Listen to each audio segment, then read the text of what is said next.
It's time for the Bama Backroads podcast, coming to you from the banks of the mighty Coosa River.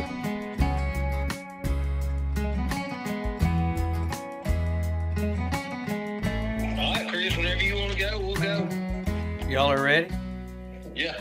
Okay. Well, welcome into episode 3, Bama Backroads Outdoors. Once again, I got my co-host Lee Pitts, and if you're wondering why Lee sounds like he does, he's on the phone again. Hard for us to get together in studio these days. Lee's on the water every day with clients, and so we just do it over the phone. I think he's got old Pat Trammel there with him. I do. I got my old buddy here with me. We just got off a day at Weiss, just an old cloudy, messy, windy day, and you know, it's one of those things, hey, it's like I said last time, Forrest Gump, you never know what you're going to get. And it was a old messy day today. So we're sitting up here in my office / entertainment area. So we're just kind of thinking about a plan of attack for tomorrow. So both of you are guides on Weiss. So y'all get together after the day's events to kind of hash out how it went and maybe drink a few beers and just kind of unwind? Yeah, most of the time, you know, it's kind of, which, you know, different guides, you've got different groups, and we all kind of talk together and try to, that's one good thing about our group around here. Most of us, we want everybody's clients to have a good day. So we kind of spread, you know, talk through the day, be on the phone, giving each other a heads up of, hey, I went to this place, didn't see anything, so don't waste your time there, or I went this and that. And, you know, a lot of times if you really jump on them, you may be an hour or two late on calling everybody, but you still want to give them some common courtesy, you know, something like that. But yeah, most time we'll get together because it's everybody thinks once we get off the water, we're done. We still got about an hour and a half to re-rig, clean up the boat, get everything ready, get everything situated, charge up, get our remotes and all that charged. So, you know, our day doesn't just stop when we pull off that round. Well, you know, I wasn't aware y'all shared information like that. I thought that's kind of, you know, y'all be out there kind of incognito hiding, you know, I don't want anybody to see me over here. Oh, them hiding days are over, man. It's just, you know, even with the, you know, some of the local guys that get to go every day, and a lot of it, you know, we're out there trying to entertain these people. We're promoting our lake, we're promoting our county. You know, me with Neely Henry and with the chamber here on Weiss Lake. You know, I fish both lakes just all through the crappie season and bass season.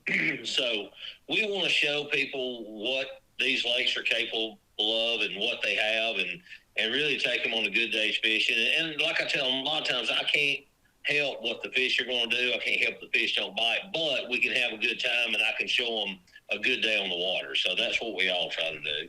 Well, that leads us into something I wanted to talk to you about on this episode is the life of a guide. You know, it's, you know, I don't know how many people really think about what y'all have to deal with. You know, a lot of people's mind, y'all are, you know, fishing every day and, man, that's got to be great and fun. But I mean, rain, heat, cold, wind, y'all have to deal with it all, and kind of fill us in a little bit on what y'all deal with on a day. And Pat, I hope you'll jump in on this as well. Okay. What y'all do, you know, just a typical day for a guide, you know. It's, you know, the biggest thing is I laugh sometimes because we'll have some of these younger guys that come up to us and it's like, man, that's what I want to do. I'm going to be a guide. I'm going to do it. I was like, do we look like we're freaking rock stars or something? I mean, hell, we're broke down. We can't even stand up straight anymore. We look like the old Gordon Fisherman out there just dragging in every day. It's like, God, y'all want to do this to yourself? I don't get it. You know, me and Pat have talked about this a bunch, man. It's just, wow. It's one of the best jobs you can have, and it's one of the worst jobs you can have. I mean, you pick your choice. So when it's nice and hot and the sun's out and the fish are jumping in the boat and you're kicked back there with your flip-flops on, getting the suntan, you know, got the radio going and everybody's tickled to death, you can't beat it. But them old days where Mother Nature just beats you down and you can see fish, I can look at that hummingbird and I can see fish, and all they'll do is knock that bait around and people are looking at you like, now how long you been doing this? And that's just human nature. I mean, I'm not saying anything about our clients, but, you know, we want to catch them for them every day. And when you're out there and it's sleeting and snowing and you're bundled up thinking, man, I could be at the house. It's one of them old tough ones. But I guess that's with everybody's job, you know. Got good days and got tough days. Well, let's say I've never, you know, I'm a listener and I've never booked a guide to take me on a fishing trip. What can I expect? What should I do? What should I not do? Kind of fill us in on that, because I think a lot of people go out. Now, I know y'all have a lot of repeat people too, year after year, but I know y'all get some newbies out there. You know, the rod breakers and the you know, those kind of people really don't, you know, that said they know how to fish, but probably haven't. Well, really, you know, from what we do, we welcome people that will come right out and say, I've never fished before. And I tell them, I said, man, you're going to do wonderful because you don't have any bad habits to break. You know, you're going to be great, because if I say, pick that rod up at a 90, give it a little tug and reel it, that's what you're going to do. But we try to be straight up with everybody and just tell them, you know, here's what we do. We supply the bait tackling gear. We supply the, you know, rods and reels and everything. You bring what you'll eat and drink. And they're like, well, do I need to bring all my stuff? No. We'll handle it. We'll bring it. Now, on my bass fishing, if they've got equipment they want to bring, that's fine. But it's one of those things that, you know, we take care of all the gear. And like you were saying, the normal wear and tear on stuff, you can look at us. Usually our equipment lasts us about a year. We're going to break 8, 10, 12 rods a year, have reels stepped on, and that's just part of the job, because, you know, the excitement of these people getting out, catching a fish, catching some big fish, you're going to have stuff happens. And really, it tickles me to death when I see somebody get excited and they've got 2 on at one time and they don't, it's like Talladega Nights, I really don't know what to do with my hands.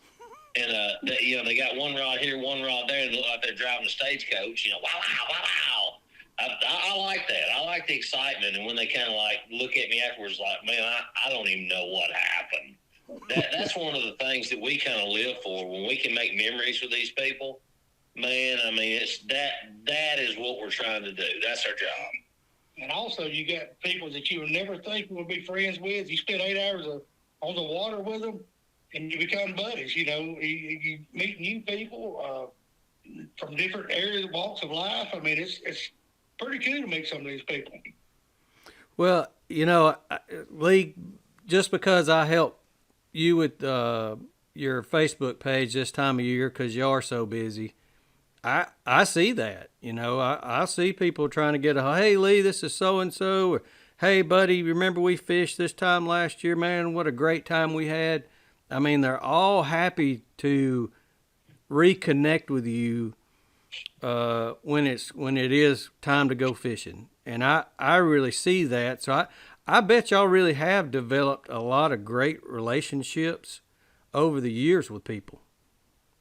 Oh, yeah. I mean, it's with both of us.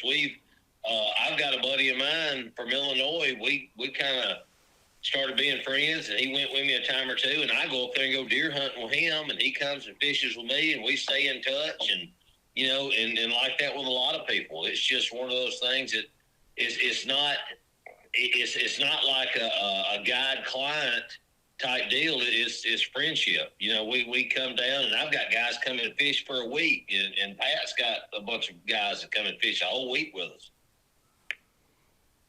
Well, that, you know, I just can't wait to get back out there with you. I always hate to book a trip this time of year, because you always want to not, cut me a deal or not charge me, but I don't mind paying, because I know what y'all go through every day. Because y'all, I mean, it's a 7-day-a-week job, right? Oh yeah, we're 7 days a week. Rain, sleet, snow, or shine. Unless somebody said, I'm not fishing in the rain. Yeah, and that's okay. That's fine with me. You know, most of the time we go, if it's a heavy downpour or lightning or high winds, we won't go. But and I've had people before when it's brutal and rough out there, and I'll say, "Are you sure?" And they'll tell me, "We want to go fishing." I said, "Well, I'm your man. Now, if you want to get out there in it, hey, you know." But once we get out there, I'll also look at them and say, "You ain't got to show me how tough you are. If y'all are miserable, I'm miserable. So I mean, you know, you ain't got to stay out here to show me how tough you are. If you're ready to go in there and let's sit by the fire and eat a biscuit, let's go." Yeah, that sounds good. Yeah, I know a few times we've been on the water, and we're having to dip our rods in the water to get the unfreeze the eyes. Oh yeah. Yeah, it's it's not always everybody wants to go when it's sunny and 75, but it's not always like that. And some of our best days have been when it's that here you go, no pun intended, that crappy weather. Some of our best days have been when it's like that. Well, I know how busy you guys are, and I know y'all are winding down, and is it both y'all got a beer with you, right? Yes. I don't know what happened right there, and I don't think I don't. Never mind. I was like Philo Beno. I had to squeeze on that one. I don't want to know what happened right there. Sometimes this not in studio thing is a good thing. Well, are y'all ready to do a little backroad news? Let's do it, man. All right. 3 stories that I've yet to fill them in on, so I'm hitting them cold once again. Pat, I hope you'll to jump in here and give us your take on some of this stuff. Okay. All right. This one comes from Wire to Fish. And have y'all realized how crazy people have gotten not just gradually over time? I mean, the people are just getting crazier and crazier. Or is that just me? No, man. People done jumped ape shit crazy is what they've done. Well, this guy, 52-year-old Kenneth Gordon, and this comes from WKRG, reported to Wired to Fish, and I'm getting it from Wired to Fish. Apparently, he had some clients out on his boat or some friends, and another boat drove by. Now, this is out on the Gulf, down in Pensacola, and apparently made his boat rock more than he thought it should with his wake. Well, they reel up, put their rods up, crank the boat up, go chasing after this other boat, and don't pull up to the boat to have words. Oh no, we're not doing that. He slams his boat into the other boat, threw 2 of his passengers out, and he got them back up into the boat and then took off. Sounds like he got some issues. Do you think he needs some anger management? We feel the same way he does, but we on the water all the time. It's going to happen. I mean, you just got to live with it. But sometimes I want to ram my boat in somebody, but then again, I say, it's okay. It's okay. And just fish. That's right. Well, karma is a bitch, and the guy that did the ramming suffered a collapsed lung and multiple broken ribs. Oh my God, they T-boned him. Yeah, he did. But it's like bonsai T-bone. Yeah, it's around here you got to be a little thick-skinned, and you know what? And I've came in sometimes. I don't know what you say. Came in, come in. What's the proper? Yeah, no, you're asking the wrong one, brother. Right. Either way, I'll come in kind of a little hot and be popping off, and my wife's like, "Lee, you can't do that," and I'm all fired up, and she's like, "A lot of them." A lot of people, and this is something you got to think about. When I'm just trying to be, proper on this deal. A lot of times, people don't realize what they're doing, and I see it. We see it every day, and we know the guys that are doing it to try to antagonize us and trying to them be, just I'm gonna get you fired up. It's the ones that do it to you every day. When you've got clients out there, they're gonna come cut you off or run through your lines. But some people. There's a guy and his kids out there, a guy and wife, and, they're trying to have a good day. They don't realize it. That's when you got to let everything go and just say, hey, man, no big deal. That's fine, whatever. Because some people don't realize, everybody's going north and south and we're trolling, and this guy's going across the grain and say, man, why is everybody trying to run over me? Look. What's wrong with y'all? Hello. We call that the Weiss Lake shuffle. You just got to move and bounce off. Everybody talks about his new trolling motors you got. You can record your track and go back to the same place. No, we can't use it here. We've got to be like NASCAR and turn forward. You got to be bobbing and weaving. we said, Ben Pat will tell you, we've seen it before. A lot of these guys, they'll run a track on that Minn Kota, and I will say this, that Minn Kota will hold a track. It is, I'm talking about a great, great piece of machinery. And they'll punch that in, and they'll go to the back of the boat and sit facing the back and let that thing run them back and forth all day. And never look up front. And when we say, hey, man, hey, I got to go somewhere, we got a track going. Oh, my bad. My bad. I didn't know that. Okay. Well, let me get all my rods in real quick so you can stay on track. And we do that. You said that being funny, but no, we do that. There's several times we'll get up there and there's so many people around, and really that doesn't bother us. It's like, hey, man, pull the front two up here and just hold them up. We'll get by. You think we're going to go by? Yeah, we may make it. But let me tell you what happens. All of a sudden, you get about 75 yards apart. And think about this. There's two boats passing, going opposite ways. We're just trolling. The baits are probably 30 yards behind, 25, 30 yards each behind the boat.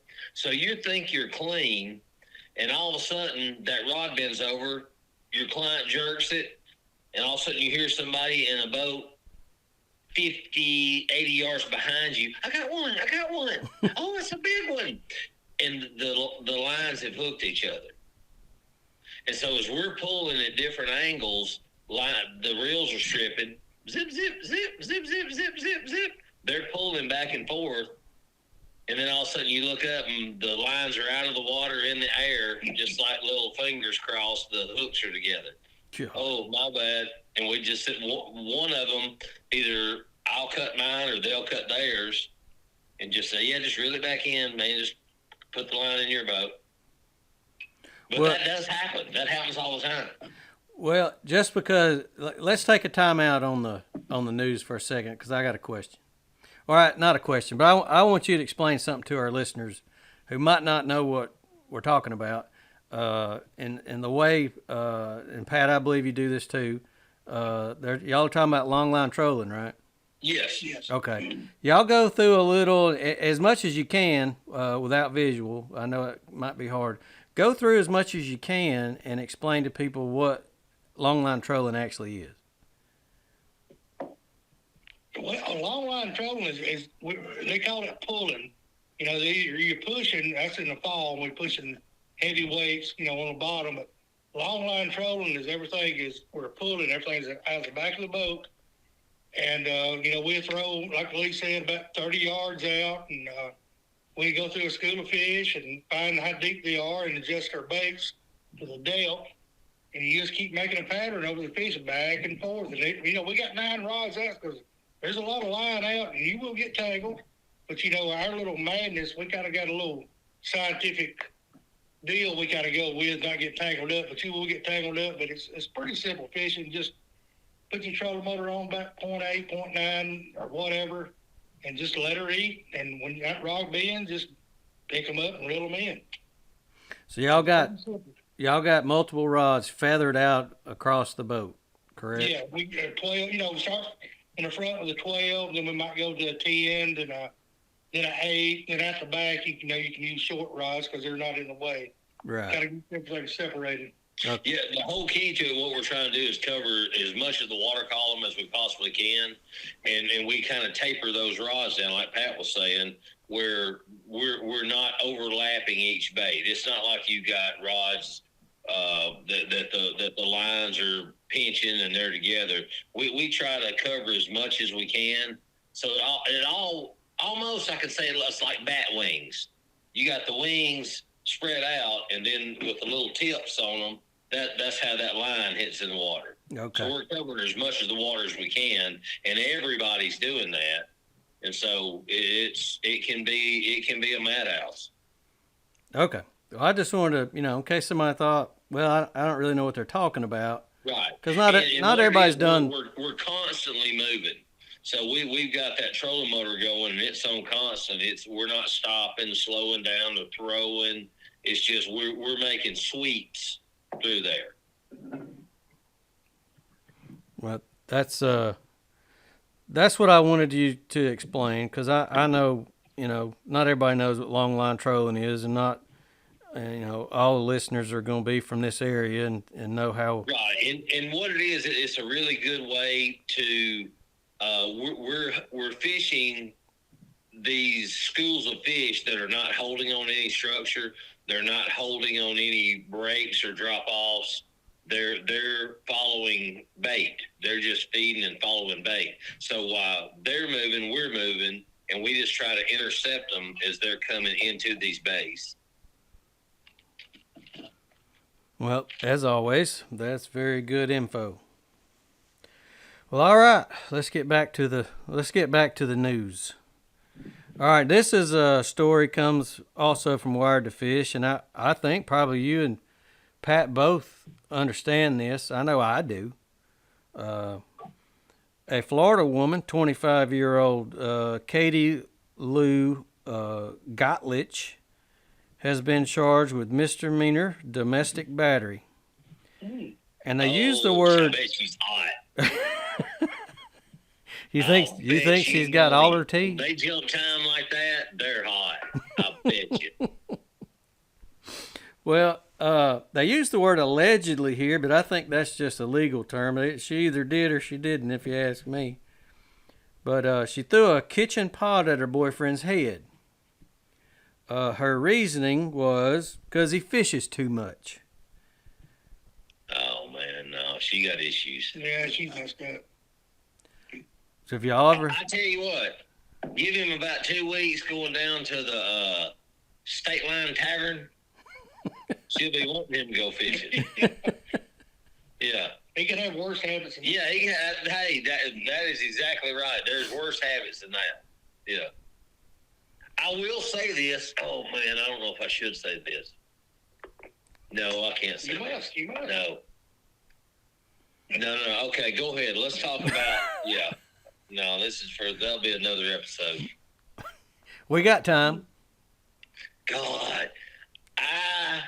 Okay, I like hunting too. I like my hunt. Yes. And I will tell you, I've got the best wife in the world, okay? My wife is wonderful. She tolerates my hunting and fishing. She tolerates my stupidness. And I'm like a little child. She tolerates me picking up bugs on the sidewalk and eating them and stuff. You know what I mean? You see what we're going with? All right.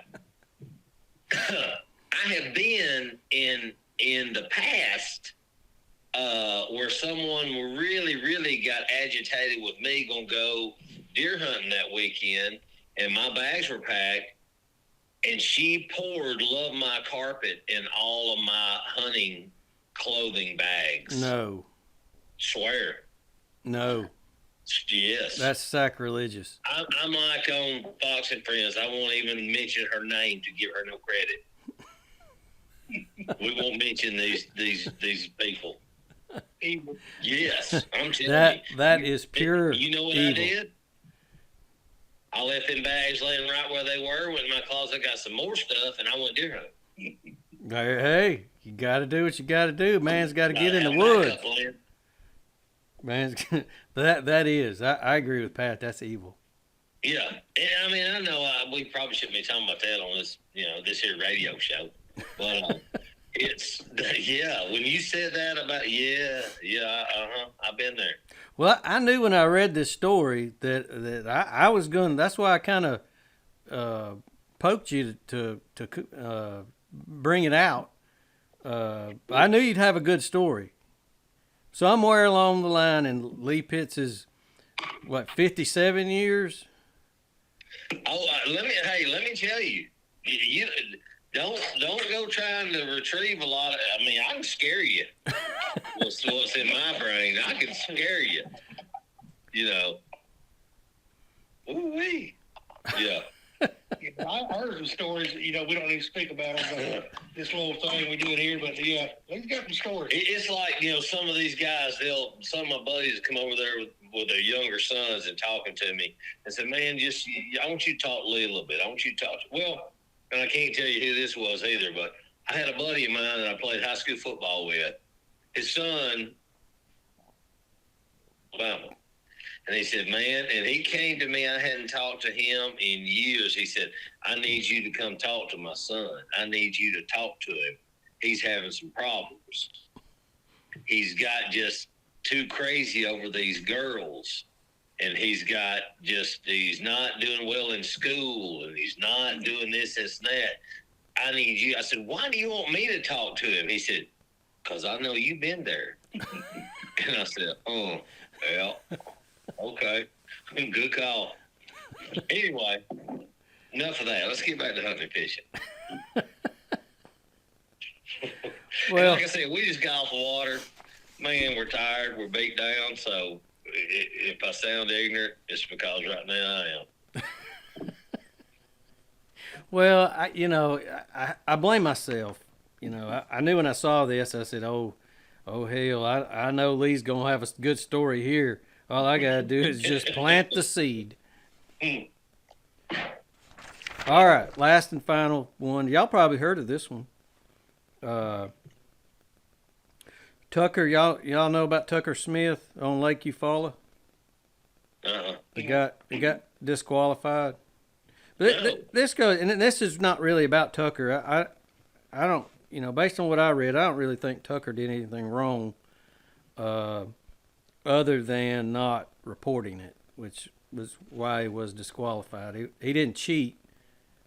He just didn't report what happened. But this goes back to when you have too many drinking buddies and you got one or two, that right. Stop. You can never have too many drinking buddies, okay? Never. Because it's always somebody's turn. So, okay, now let's go. All right, okay. Well, this guy had drinking buddies. How about that? Gotcha. Apparently. And maybe one or two of them got up early in the morning and began their day that way. But anyway, he was fishing a Bassmaster Open at Lake Eufaula. And apparently a friend of his got in his boat and went out there to watch him fish, and him and another angler were kind of fishing in the same water. So he just trolls on over to the other fisherman and starts heckling him and cussing him out, and just made an ass of himself. trying to get that guy to leave the area. Ooh, they frown on that big time. But Tucker didn't. I'm sure the guy that was fishing the open is like, if I could choke you right now, I would do so. Oh, no doubt. Yeah. Oh, wow. Yeah, he was. He would not have been disqualified had he reported it to BASS when he returned, but he didn't. Well, yeah, like I said, I don't know how that ruling would go, but it would. Oh man, that right there is a tough one, because you appreciate your buddy, you appreciate his effort, but then again, you're like, hey man, you need to be on back there off the field. You don't need to be on the field. Well, it's kind of like, okay, look, my buddy's a quarterback. The line's not doing a good job. I'm gonna hop out of the stands with a 40 and run out there and try to do a little extra blocking for him. You can't do that. Yeah, that's a good analogy. Yeah, I mean, you just can't do that. So, wow, and that's not good. No. But for one, his buddy, he hurt him severely by doing that, and this poor old guy didn't have nothing to do with it. Correct. That'd be tough. Yeah, that is tough. But you got to see that. You got to see that level of intensity. That's what I love about you, Lee Pitts. You're always positive. That's how you got to look at things, man. I love that enthusiasm, but we got to throttle it back a little. Well, stand on a dock over there and do your heckling. That's fine. Stand over there on a dock. Don't get on the field. Well, but make sure, because that's getting a little testy too out there. Make sure you got permission to be on that dock. Because I've seen a lot of videos lately. Yeah, don't let it be the mayor's dock. Yeah, I've seen a lot of videos where guys have got shotguns down on the dock because you're fishing too close to it.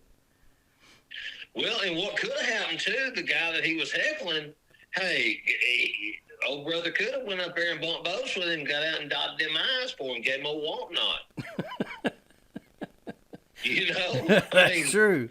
If this old dude's done been kissing that baby a little bit and in that bottle, he could have said, look, hey, I'm gonna pick up this stop stick, pick up that big old flipping stick and turn her upside down and put that lose upside that ear. Boom. That's what you call a stop stick right there. That's right. That's right. Well, that was our back road news for the week. Well, I see what you said. That was our. I don't know what that was, but that was it. Well, I was trying to put the right sentence together, and it just wasn't coming to me. I have a feeling I'm gonna be scolded and reprimanded after this episode. Not by me. Oh, wow. I told you should have walled that loft in. No, I got to have the view. Look at the view. Yes. It is a beautiful place right there on the banks of the Weiss Lake. Yep. Like I said, we're fortunate to be here. We're looking at the front right now.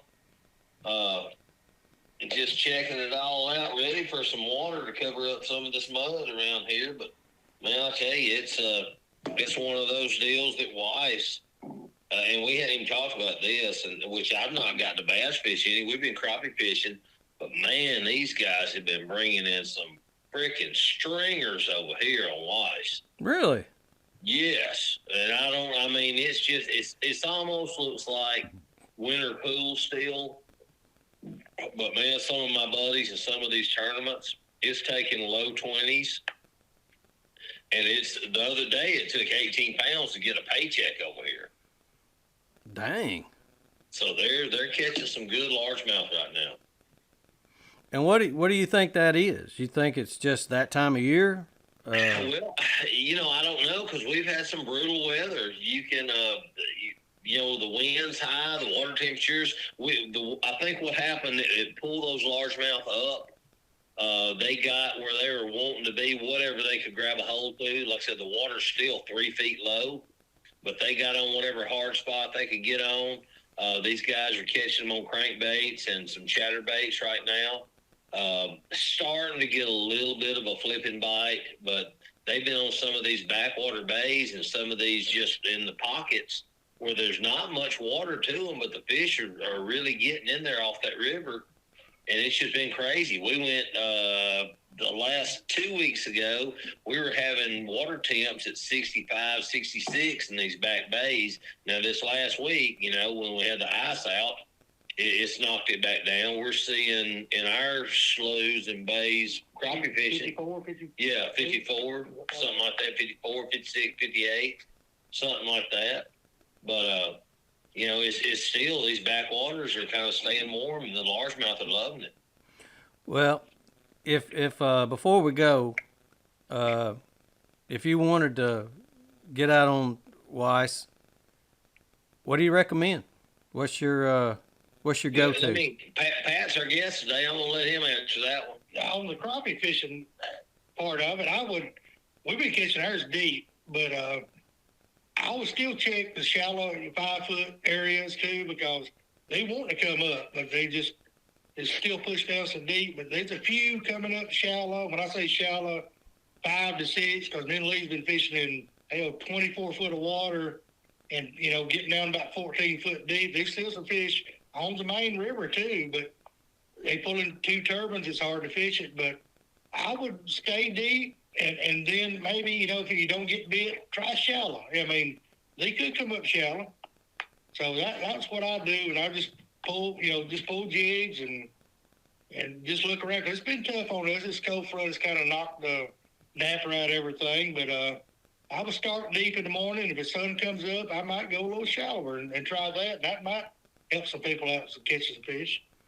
What about bass fishing? What do y'all recommend right now? I would, you can still get out there in the deeper water with a shaky head, like a Carolina rig or something with a lizard on it, and catch some fish out there deeper. A lot of spots you're going to catch on that, your harder bottoms. But what I would do is concentrate. Like I said, these fish are trying to get shallow. I'd get in the backs of these pockets, around some boat docks that's got a little bit of water to them. If it's got brush around it, they're going to hold on that brush.